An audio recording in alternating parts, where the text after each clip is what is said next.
Ja, vse te velike znamke imajo zdaj pokrite že vse segmente med križanci in v tistem najbolj priljubljenem oziroma v tistem, ki ga je med zvezde izstrelil Nissan Qashqai, ima Renault svoj Kadjar, ki si osnovo seveda deli s Qashqaijem. Itak. Pa tudi motorje in pogon. Danes ni to nič nenavadnega, če so firme združene. Tega imamo na testu, ker ima nov motor. Dizelski ima sedaj 1,7 litra prostornine in kar spodobnih 110 kW moči, to je 150 konjičkov. Dovolj? Ja. Lepo vleče, tudi pri spodnjih vrtljajih je dovolj odločen, se mu pozna malenkost večja prostornina. Poraba je 7,1 litra, tudi ok, sploh če upoštevam, da ima še 4-kolesni pogon. No, ni ravno za podvige v Sahari, je pa za lepša speljevanja na spolzkih podlagah.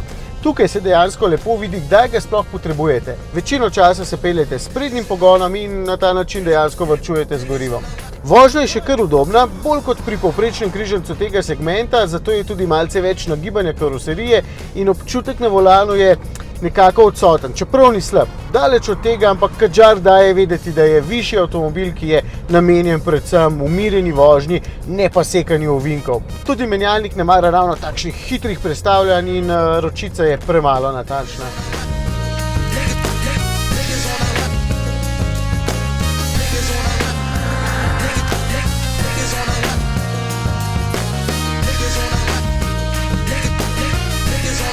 Prostora je veliko za potnike in za prtljago, malo mi je škoda edino, da teh dveh polic ne morem postaviti nižje in tako izkoristiti dvojnega dna, no, ju pa lahko vsaj postavim takole in dobim eno fino pregrado prtljažnika. Kabina mi deluje malce ceneno s temi velikimi gladkimi površinami, je pa dobro izdelana, veliko bolje kot so bili Renaulti še nedolgo nazaj.